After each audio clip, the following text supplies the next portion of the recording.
I'm Vin. I'm Sori. And this is Opeth, Faith in Others for the big homie Eric.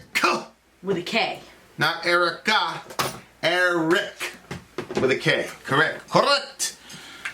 For tiny topical political commentary, you can hit us up in Middle America with Vin and Sori. If you want to join the burgeoning online community that is Middle America, it's facebook.com/America Middle. Now, there's multiple ways to get your song reviewed, dear listener. My favorite way is the community option. $1 to get you in at Patreon, where you will meet the amazing Ian of the Village, Pony of the Village, Kellendross, etc., etc. Kellendross has just one name. No. It's like Madonna. Well, yeah, but yes. But sometimes you say Kellendross. With a K. Yeah. So what happened, you pull your points together and all that jazz, and then boom, there you go. I just reached out to my producer, and I said, hey, I'm working on an instrumental for the baby. You want to jump on? He goes, sure. So when that gets completed, that'll be placed on the $10 tier. I mean, it's a 2.5, 3-minute song. That gets placed on the $10 tier. We've got the first 40 seconds of the song that the entire band is working on right now. That's at the $5. So they're just different tiers and different accesses. Yeah. A lot of, cool stuff, a couple behind scenes videos, that type of thing. And the best part is you pull your points together and that determines what song we use. Mm-hmm. Now, if you're a filthy capitalist like Sori and you don't want to work with a crew of people and you just want to be bad by yourself, $125 gets you straight to the head of the line, which is what the big homie Eric did. And you do that 3 times, you go... He chose to do this one because he said this got him through a really dark period in his life, and he wanted to share it with us villagers. There you are!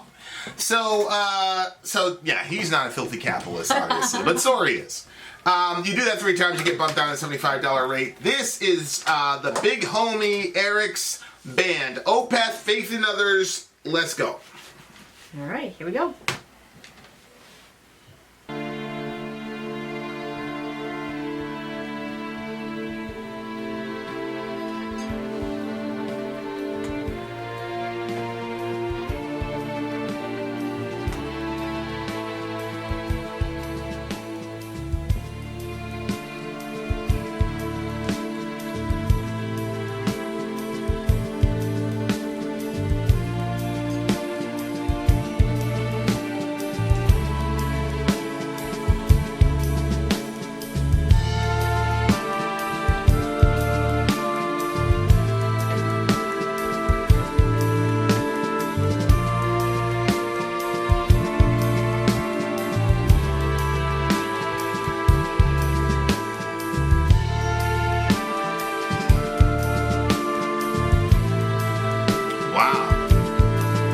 Turn it up, turn it up.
Curious sound.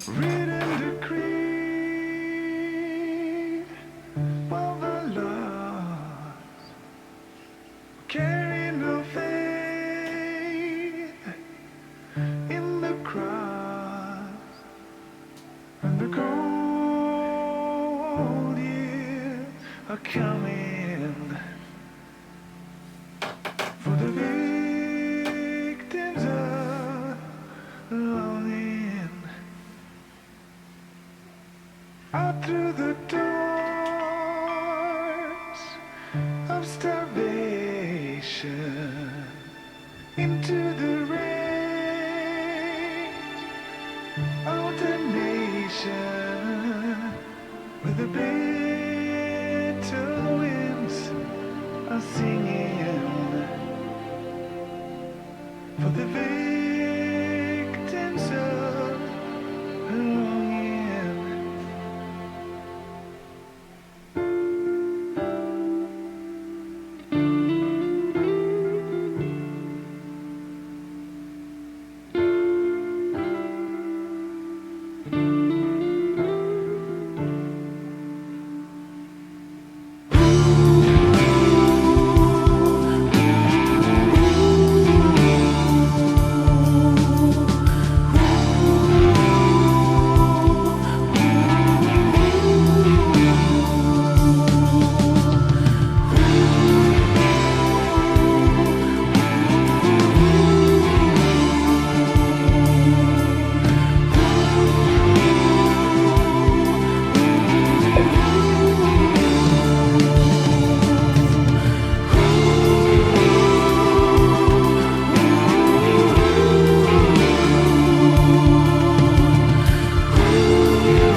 Carried along through squalor, the ills born to dominate and possess. 'Cause but fuel and anger inside, we can control this.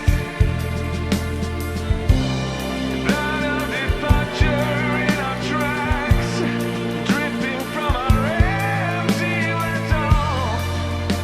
Your hand reached out to mine, but you're grasping nothing.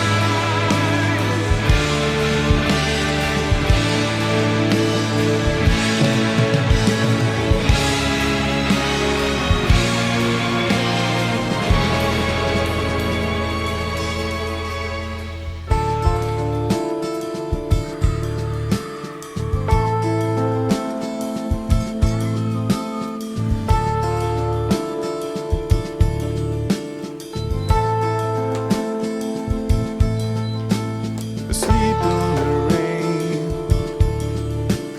showers again. The ghost in my head has forgiven me, lifted his curse upon me.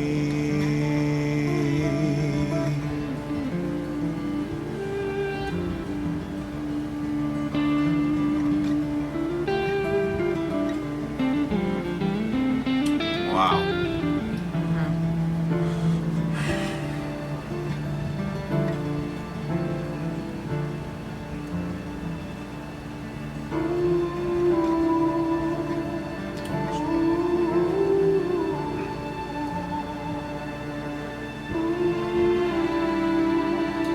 Wow.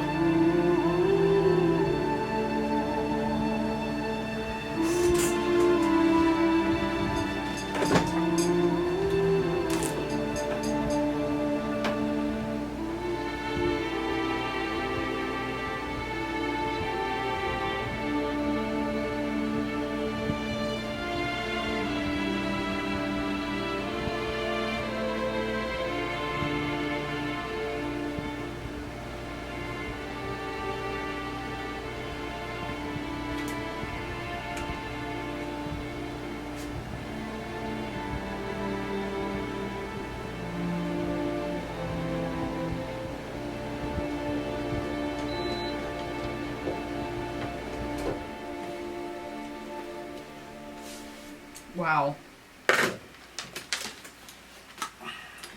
That was some interesting lyrics. Yeah, it seems like so it's I took it as a loss of innocence song because it says the grave of our youth is up ahead. and life has become a burden. We move in circles of suppressed despair, waiting for the sun and turning stones to find evidence, but it hides the recesses of our hearts. Bertrand Russell, atheist philosopher, wrote one of the most powerful little paragraphs that I've ever seen in my life. Where he's talking about all you have is a scaffolding of unyielding despair or something to build your my God. Life upon. And hey, look, I remember reading that and just being like, holy crap, bro. But see, I loved him for that. I loved him for that because he was so raw. He said that man is a product of causes which had no provision of the end they were achieving. That his origin, his growth, his hopes, his fears, his loves, and beliefs are but the outcome of accidental collocations of atoms. That no fire, no heroism, no intensity of thought and feeling can preserve an individual life beyond the grave. That all the labors of the ages, all the devotion, all the inspiration, all the noonday brightness of human genius are destined to extinction in the vast death of the solar system, and that the whole temple of man's achievement must inevitably be buried beneath the debris of a universe in ruins. All these things, if not quite beyond dispute, are yet so nearly certain that no philosophy which rejects them can hope to stand. Only within the scaffolding of these truths, only on the firm foundation of unyielding despair, can the soul's habitation henceforth be safely built. Oh my gosh. And so, Bertrand Russell is talking about a world, without God. If you take the initial premise, this was back in the day when people would say, "No, I don't believe there's a God." They wouldn't play around and say, "Oh, so I can believe in." They would come out and say, and then they would say, "This is the ramification of that statement." And so I loved Russell for that. I wish there was a modern equivalent of Russell in the world today, but there isn't. But it's kind of like, to some degree, you can be 75 and find the grave of your youth if you come to the conclusion that there's no God and that you were. No, which I'm not saying that this song's about this. It's just that line there, made me, we move in circles of suppressed despair. That line made me remember that particular. It's called the Poor Man's Worship. I'll put it on the Free Man's Worship. Sorry, I'll put it in the description so you can read it. But if you're a depressed person, don't read it. Oh my gosh. But I could. So that kind of colored my understanding is because you can look at it as belief in God or whatever is just childish anyway, and so you found the grave of your youth when you came to the realization that there was no God or whatever. I think the direct meaning of the song is most likely about. The direct meaning of the song is probably most likely about, just what happens to all of us when you lose your youth, or your innocence as a child. Because one of the things that is intrinsic to being a child is faith. Because you have so little knowledge and you have so little understanding of things that you have to rely on those older than you, and you have to just basically do it unquestioningly. It's so funny. Orion will just put his hands up and he just expects that he's gonna get picked up. Or if he's got a dirty diaper and he brings he just expects he's gonna get changed. There's just this assumption, of faith, which is something that you lose as time goes on and you begin to experience certain things. A written decree of our loss, and we carried no faith in the cross, and the cold years are coming for the victims of a longing. It's funny because you looked at this song as a loss of innocence, and I looked at it as inevitably when you progress in your life, you are going to do things that are going to hurt other people, and other people are going to hurt you.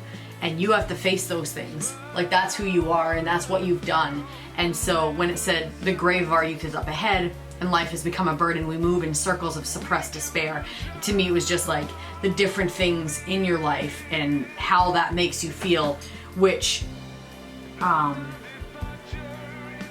and I kind of got that from the ending. Asleep in the rain, a child once again, and the ghost in my head has forgiven me. Like lifted his curse upon me, because you can feel. I think that you don't wallow in that so much, like Wallow in what? you know, your shortcomings or your the. Well, I don't know. I'm sure that there are some things that you probably internalize and don't vocalize. But there's some things where I'm like, wow, I'm surprised he doesn't feel bad or guilty about that. And you'll just be like, well, you know, I'm not a perfect person, and you know what I mean? Like, you just kind of move it forward. You're not going to continue. It's not like if you were slapping somebody in the face, you're not going to keep slapping in the face, be like, well, I'm not a perfect person. You know what I mean? But like, you know, I just, you know, there are certain things in my life that I'm like, oh, I should have never this and this thing. It will come back to me. I just don't believe that guilt is a very good accelerant for change. Yeah. No, I don't think it is either. I actually thought it was the only way that you could actually do the right thing. But now I'm seeing that it actually, it's not a good motivator, and it actually makes things worse, because you can't really do anything purely anymore, because everything is about you and relieving that horrible feeling. Yeah, actually, I wouldn't have worded it that way, but I think, yeah. It becomes a form of selfishness if you hang out with it too long. Weird. But Turns you into a very, very selfish person. Weird. Yeah. Oh, that's weird. He talked about turning stones to find evidence, but it hides in the recesses of our hearts. Mm-hmm. That looks to be like the conflict between science and faith, I think. Mm-hmm. You know, turning stones to find evidence, but it hides in the recesses of our hearts, which, of course, I've said over and over again, both worldviews are contingent on faith. Yeah. Because faith is how non-omniscient beings function in the universe. Because, you know, if you get on an airplane, that is a massive act of faith. You're saying that you have faith that pilot actually went to a legitimate flight school, that he is not on drugs right now, and like you're putting your life and the life of everybody you love in the hands of a guy you don't know. Right.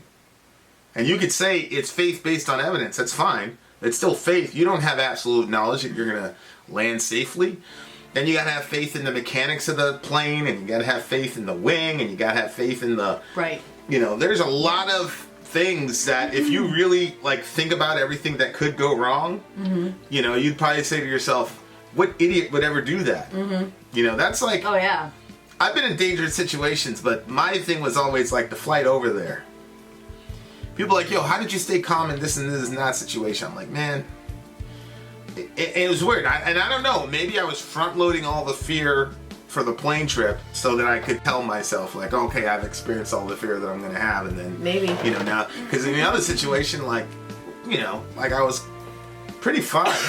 You know, I was pretty easily able to be the gray man or whatever, but it's the plane. Were you worried about the flight when we went to California? You mentioned it a couple times, but I don't know how worried you were actually. Yeah, not really. You seemed more worried on the flight back. Well, it was a little rainy and stuff, but... Yeah, it was icy, it was so easy. Yeah, it was icy and stuff. Yeah, you either have faith in God or you have faith in the something of nothing. Shout out to, who is that, Richard Dawkins? Yeah. Shout out to the big homie. Much love to the big homie. Written decree of our loss, we carry no faith in the cross, and the cold years are coming for the victims of a longing. That's one of the things that I really learned from the channel, is that the grief that a lot of my atheist/agnostic friends feel about that. You know, the fact that they're in a state right now, in a snapshot in their life where they can't believe, they can't see themselves believing, and they wish they could. That was something I learned in the forum. And again, I'm not reading that into this song as saying definitively this is what he meant. I'm just saying, you know, this is, you know, this is how I'm interpreting it based on our current experience of the last 2 years doing the channel. Out through the doors of starvation into the rains of damnation, where the bitter winds are singing for the victims of a longing. See, for me, when that one came before, and we carry no faith in the cross, and the cold years are coming for the victims of a longing, for me it was like the longing of wanting to be free of the guilt or the feelings that you have toward the stuff that happens as you cycle through life. And when it said we carried no faith in the cross, of course, I'm making this song relatable to me, so that's why I'm interpreting it that way. But when you carry no faith in the cross, and that is what you understand to be your only hope, then that's it. Out through the doors of starvation and into the rains of damnation, where the bitter winds are singing. Like, there is nothing left. If you cannot find, like, obviously this is our worldview, but it's like, and this has been my experience, is that there is nothing that can ease the guilt or calm the worries and the fears like God can. And so when you abandon hope in the cross and that Jesus is actually going to be there, then the only thing that you have left is the damnation and the bitter winds and starvation. Like, that's how it interpreted for me.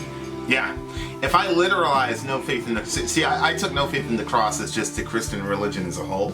Mm-hmm. But if you isolate and literalize no faith in the cross, then you have no absolution for the evil that you've done. Yeah. Right? Because the entire message of the cross is absolution for the wrongs that we've done. Yeah. And I just think that, because people always say, oh, Christianity feeds on guilt, blah, blah, blah. It's like, I've never met a person that's ever said to me, well, I met one goofy person on the channel. I've never done anything wrong. I was just like, what? Mm-hmm. People are like, you're an idiot. Get them off the phone. And then they get mad at me. You're a sociopath. Then they get mad at me. They're like, oh, Vin always like picks these idiots who, okay. So aside from that one brother, everybody else has said, I've and he talks about the very next stanza. It's out through the doors of starvation into the rains of damnation, where the bitter winds are singing for the victims of a longing. So, like, if you don't have the cross, then all you have left is damnation, because there's no more absolution for your sin.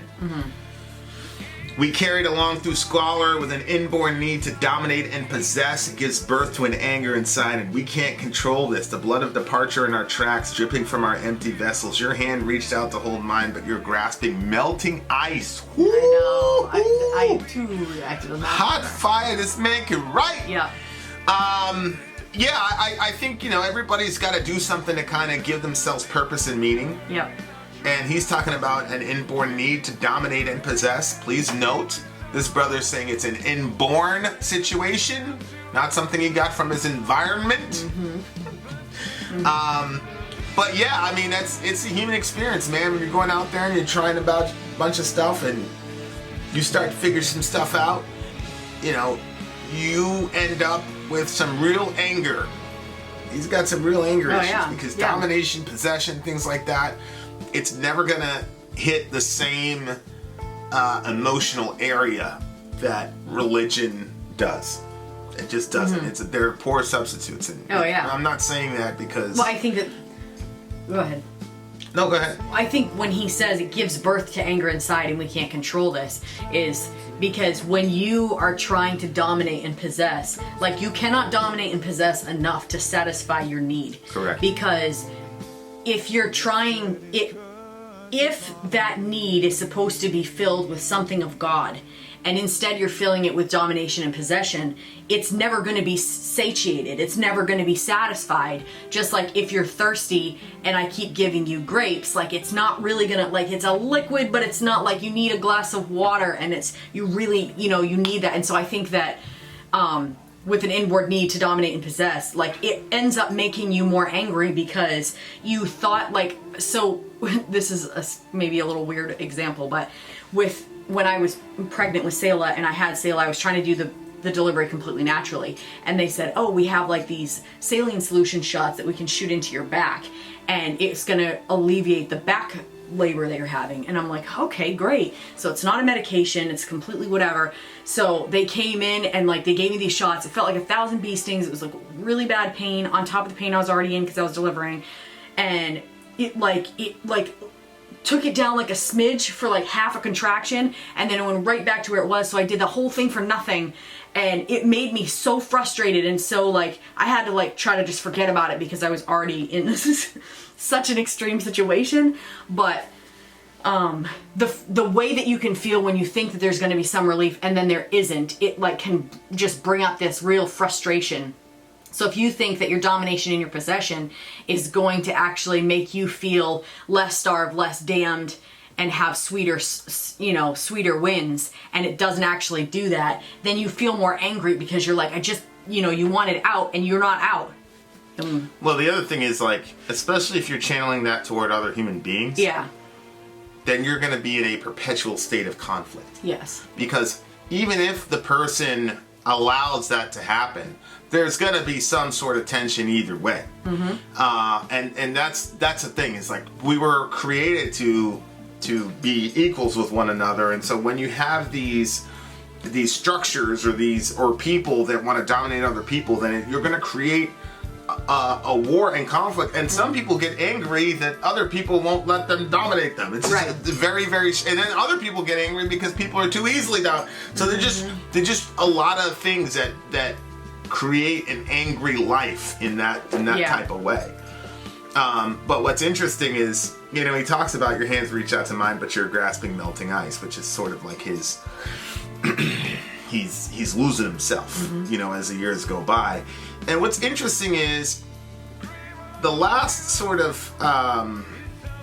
stanza. I'm not going to say it's disappointing, because I feel like that's a good way for the song to end.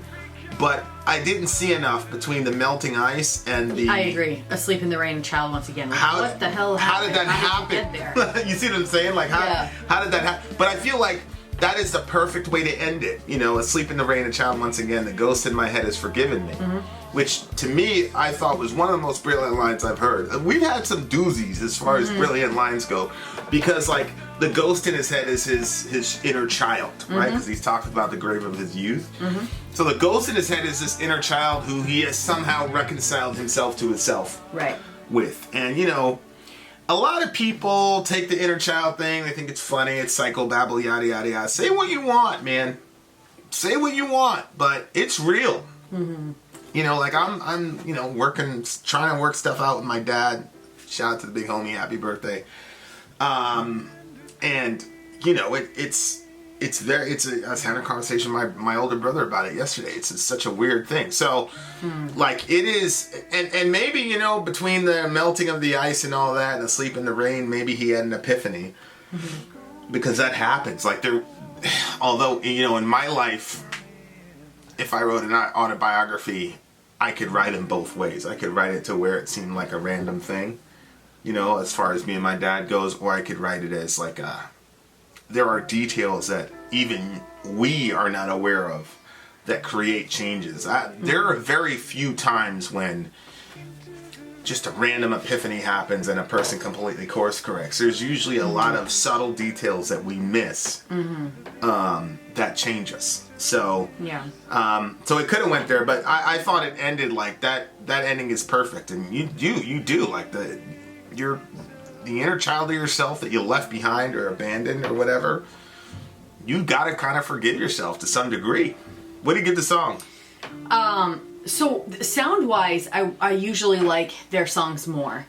Lyrically, I love the content of it, so I think it's going to be a 9.1 for me. It's a 9.6 for me.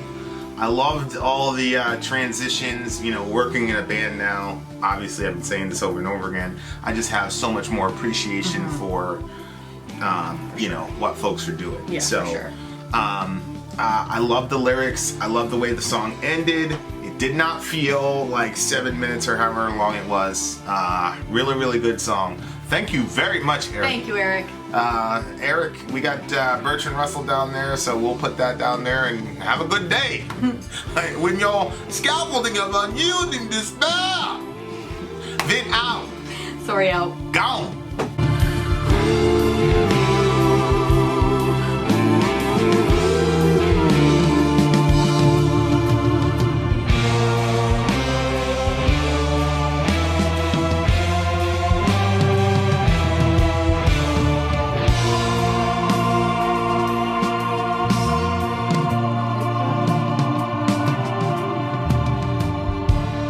Carried along through squalor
his curse upon me.